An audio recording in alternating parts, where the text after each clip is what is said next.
Everybody and their mom is looking for the best possible team that they can build in Dokkan Battle, and it's obvious why. You want to get stuff done. You want those shiny new cards, and most importantly, you want those bragging rights so you can make fun of your buddies who still can't be anything harder than Boss Rush. Well, if you need to know how to build powerful top tier teams, you've come to the right place, because I've beaten every piece of difficult content in this game, and I've been playing since Ki +3 and Attack +3000 was the best leader skill in the game. Also, real quick, before we get into the video, I just want to mention that we're nearing 1,000 subs, and it would mean the world to me if you could help me reach that goal, because I've noticed that more than 90% of my viewers are not subscribed to me, and if you ever feel like you don't like my content anymore, you can just unsubscribe. Now, without further ado, let's get into the top 5 things you need to know for team building in Dokkan Battle 2024. Number 5. Firstly, you need to do a little research by looking at some informative content such as my top 5 teams video as well as my top 5 LRs and TURs video.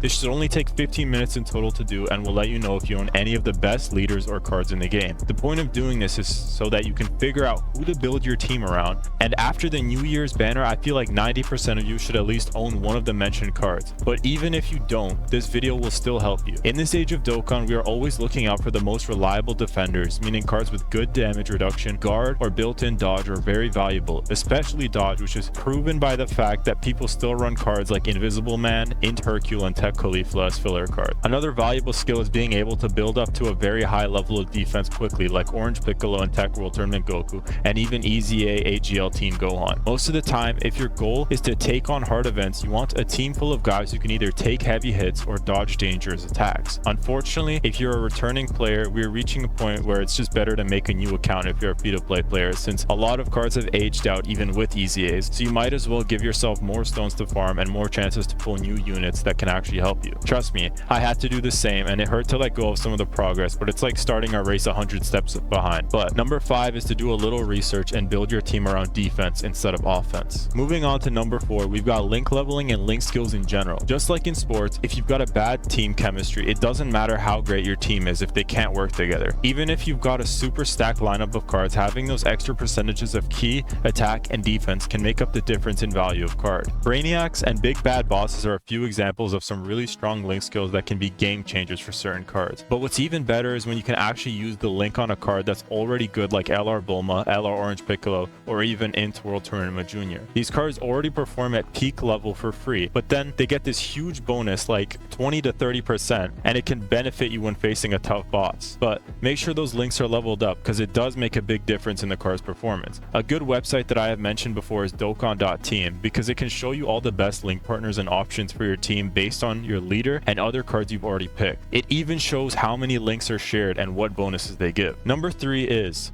don't waste your stones as a free-to-play player. I know shiny new cards are appealing, but you don't need to summon on banners like Dragonball Heroes or even Android 21. They have great cards, but it isn't going to benefit you unless you own certain cards. You need to remember that unless you are buying stones, they are a limited resource, and there are many banners during the year that are just there to waste your money. It's better to wait for New Year's or the anniversary or any other big event, because that's when almost every other card is returning, but you also have a chance to pull something new. The reason this works is because we aren't in the early Dokkan years anymore, where every new card was a must-have because it would quickly age out. Nowadays, many Dokkan cards have decent life cycles and make it worth waiting for their return. So make sure to not let temptation deceive you, because YouTubers will give you fear of missing out, but then you end up with no stones and nothing to do, and either quitting or even worse, spending money. Waiting for the big banners like New Year's and anniversary will help you build a cohesive and powerful team much faster than summoning throughout the year. That's why number 3 is don't waste your stones. Number 2 is know your limits. Newest doesn't always mean best. Sometimes team building comes down to doing a little research on the boss you want to beat.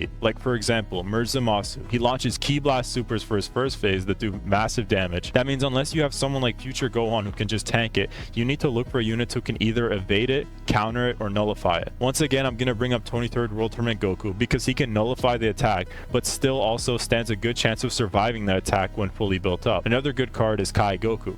He's a bit less reliable in this fight, but he can still counter those supers and build up pretty well. Obviously, you don't have to think as hard for every boss in the game, because Zamasu is the hardest hitting boss of them all, but it pays off to look at what type of attacks you will be facing and even the weaknesses of the boss. Like for example, Omega Shenron is a boss that gives you time to actually build up, meaning cards like SSJ4 Full Power Goku are perfect against him. Number 1, finally, we have support. I think having a team that can run a powerful support is becoming very important as we move into 2024, because having an extra 20 to 30% attack and defense and some free key can literally mean the difference between winning and losing. Looking at the type supports that just got easy 8 on JP Dokkan, I can already tell that running a support will become a staple of many teams in 2024. Those cards have massive potential, and we already have cards like Bulma, whose only flaw is not being on a lot of teams. But now that we have supporters like Kaba and Kid Gohan coming out, it could be a whole game changer for many teams. This is also good because as much as I love Bulma, it helps take the focus off of current meta teams and also allows for so much more variety in endgame content. Therefore, that's why I believe support is one of the most important things to look out for when building a team now. Now guys, that's pretty much it for this video, and if you made it this far, I just want to thank you for supporting me and watching the video. It literally means so much to me that I can offer you guys help as well as something entertaining to watch. But anyways, I hope I've convinced you to subscribe or maybe even like the video and leave a comment. I also hope to see you all again in another video. Once again, thank you for watching.